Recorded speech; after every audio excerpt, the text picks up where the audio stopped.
दोस्तों इस वीडियो में बात करेंगे दो और अपकमिंग आईपीओ के बारे में। तो दोनों ही मेन बोर्ड आईपीओ होने वाले हैं। तो चलिए जानते हैं कि कौन से आईपीओ आने वाले हैं। तो चलिए वीडियो को शुरू करते हैं।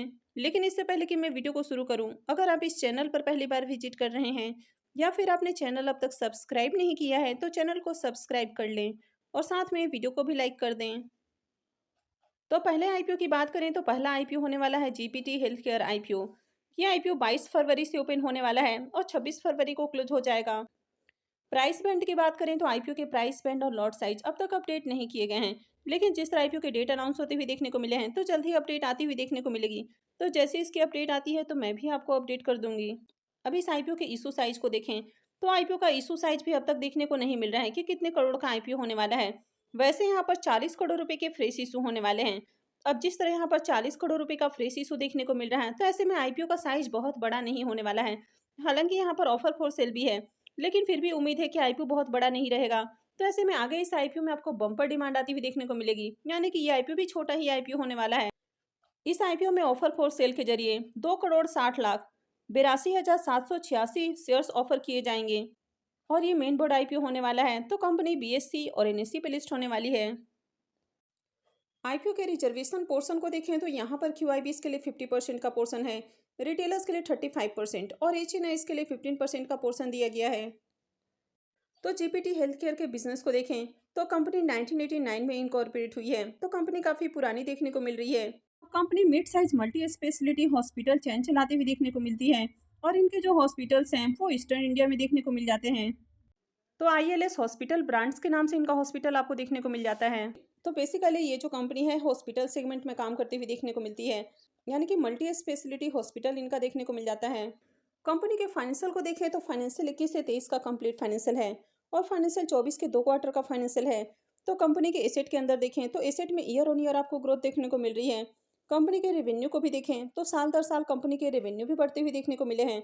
कंपनी के प्रॉफिट आफ्टर टैक्स को देखें तो फाइनेंशियल 21 में 21 करोड़ का प्रॉफिट है, फाइनेंशियल 22 में ये बढ़ के 41 करोड़ हो जाता है।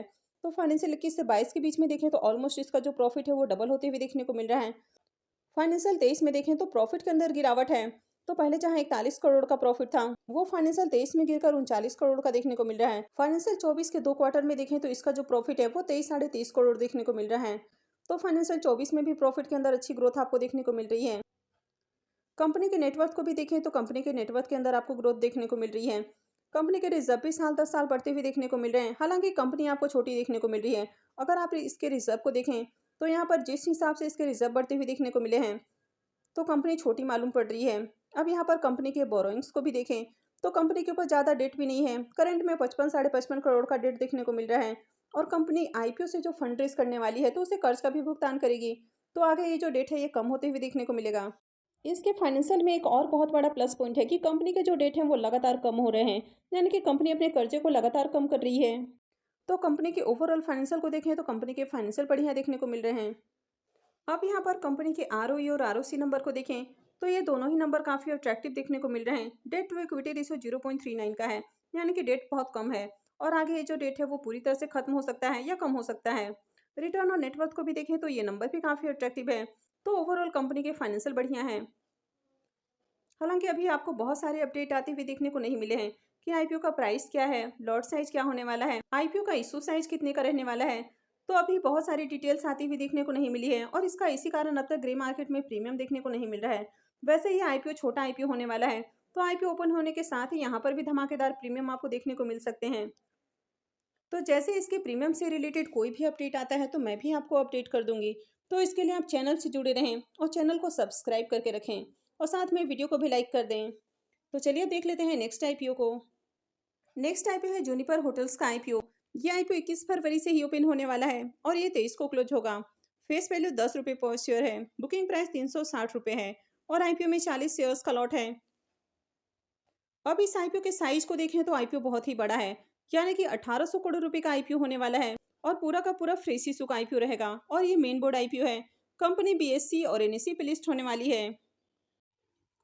इस आईपीओ में रिजर्वेशन पोर्शन को देखें तो यहाँ पर क्यूआईबीएस के लिए 75% का पोर्शन है, जबकि रिटेलर्स के लिए मात्र 10% का पोर्शन है और एचएनआईज के लिए 15% का पोर्शन है। जूनिपर होटल्स के भी बिजनेस को देखें तो ये कंपनी भी काफ़ी पुरानी है और ये कंपनी भी 1985 में ही इनकॉर्पोरेट हुई है। तो ये जो कंपनी है होटल्स बिजनेस में देखने को मिल जाती है। तो कंपनी के कई सारे लग्जरी होटल्स देखने को मिल जाते हैं। तो कंपनी यहाँ पर लग्जरी होटल्स के बिजनेस में देखने को मिलती है। यानी कि ये जो कंपनी है हॉस्पिटैलिटी सेगमेंट में आपको देखने को मिल जाती है। वैसे इस कंपनी के फाइनेंशियल को देखें तो कंपनी के फाइनेंशियल बहुत ही खराब देखने को मिल रहे हैं। तो कंपनी के एसेट और रेवेन्यू के अंदर भले ही आपको ग्रोथ देखने को मिल रही है, लेकिन कंपनी जो है लगातार लॉस में ही देखने को मिल रही है। तो कंपनी साल दर साल लॉस बुक करती हुई देखने को मिल रही है। और इसके साथ ही कंपनी के जिस हिसाब से रिजर्व बढ़ते हुए देखने को नहीं मिल रहे हैं, उससे कहीं तेजी से कंपनी के जो डेट है वो इंक्रीज हुए हैं। तो कंपनी के ऊपर करंट में 2252 लाख का डेट देखने को मिल रहा है, जो कि काफ़ी हेवी डेट हो जाता है। हालांकि कंपनी आईपीओ से जो फंड रेज करने वाली है, तो उसमें से कुछ पैसा कर्ज के भुगतान पे भी खर्च करेगी। लेकिन ओवरऑल कंपनी के फाइनेंशियल को देखें तो कंपनी के फाइनेंशियल बिल्कुल भी अच्छे नहीं है। अब कोई कंपनी लगातार लॉस बुक कर रही है, तो ऐसे में उसके फाइनेंशियल का कोई मतलब नहीं है। कंपनी लगातार लॉस बुक कर रही है और उसके डेट भी इंक्रीज हो रहे हैं। वैसे इस आईपीओ के लॉट साइज को देखें तो आईपीओ में 40 शेयर्स का लॉट रहने वाला है और एक लॉट के ऊपर इन्वेस्टमेंट अमाउंट 14,400 रुपये रहेगा। आईपीओ के इंपॉर्टेंट टाइम टेबल को देखें तो आईपीओ 21 फरवरी से यानी कि वेडनेसडे से ओपन होने वाला है। 23 को ये क्लोज हो जाएगा। आईपीओ का अलॉटमेंट डेट 26 फरवरी रहने वाला है। रिफंड डेट 27 फरवरी रहेगा। क्रेडिट डेट भी 27 फरवरी होने वाला है और आईपीओ की लिस्टिंग 28 फरवरी को होगी। तो चलिए अब इसके प्रीमियम को भी देख लेते हैं कि इसका प्रीमियम किस प्राइस के ऊपर देखने को मिल रहा है, आईपीओ से कितना प्रॉफिट हो सकता है। जुनिपर होटल्स आईपीओ की अगर प्रीमियम को देखें तो इसका प्रीमियम 10 रुपये के ऊपर देखने को मिल रहा है और आईपीओ में 40 शेयर्स का लॉट है। इसका मतलब है कि आईपीओ से 400 रुपये का प्रॉफिट हो सकता है। अगर इसके प्रीमियम को भी देखें तो इसका प्रीमियम आपको 0.3% के ऊपर देखने को मिल रहा है। तो इसका प्रीमियम 3% से भी नीचे देखने को मिल रहा है। तो ग्रे मार्केट में इस आईपीओ की डिमांड आपको देखने को नहीं मिल रही है। इसके प्रीमियम काफ़ी लो प्राइस के ऊपर देखने को मिल रहे हैं। कंपनी के फाइनेंशियल को भी देखें तो कंपनी के फाइनेंशियल भी बहुत ही खराब है। कंपनी लगातार लॉस में देखने को मिल रही है। कंपनी के ऊपर डेट भी बहुत ज़्यादा है। तो इस तरह के जो आईपीओस होते हैं वो टोटली ट्रैप आईपीओ होते हैं। तो इस तरह के आईपीओस में आपको अप्लाई नहीं करना चाहिए। हालांकि अगर ग्रे मार्केट में तेजी एक बार देखने को मिलती है तो ऐसे आईपीओ में लिस्टिंग गेन के लिए अप्लाई किया जा सकता है। लेकिन यहाँ पर मुझे नहीं लगता है कि आगे इस आईपीओ से ज़्यादा लिस्टिंग गेन भी देखने को मिलेगा, क्योंकि कंपनी के फाइनेंशियल बहुत ही खराब हैं। तो ज़्यादा डिमांड आने के चांसेस नहीं हैं। तो इस आईपीओ में आगे भी ग्रे मार्केट प्रीमियम में ज़्यादा तेजी आने की उम्मीद नहीं लग रही है। जिस हिसाब से कंपनी के फाइनेंशियल देखने को मिल रहे हैं, तो ऐसे में ये आईपीओ डिस्काउंट लिस्टिंग के चांसेस लग रहे हैं। वैसे होने को कुछ भी हो सकता है। आगे अगर एंकल लिस्ट बढ़िया आती हुई देखने को मिलता है तो आगे इसमें डिमांड भी आ सकती है। तो इस तरह के आईपीओ टोटली ट्रैप आईपीओ होते हैं। तो इस तरह के आईपीओ से रिटेलर्स को सावधान रहना चाहिए। तो इस तरह के आईपीओ को अवॉइड करना चाहिए। तो आई होप कि आपको जानकारी अच्छी लगी होगी। तो अगर आपने वीडियो को अब तक लाइक नहीं किया है तो वीडियो को लाइक कर दें और साथ में चैनल भी सब्सक्राइब कर लें। और वीडियो को अंत तक देखने के लिए आप सबका बहुत बहुत धन्यवाद।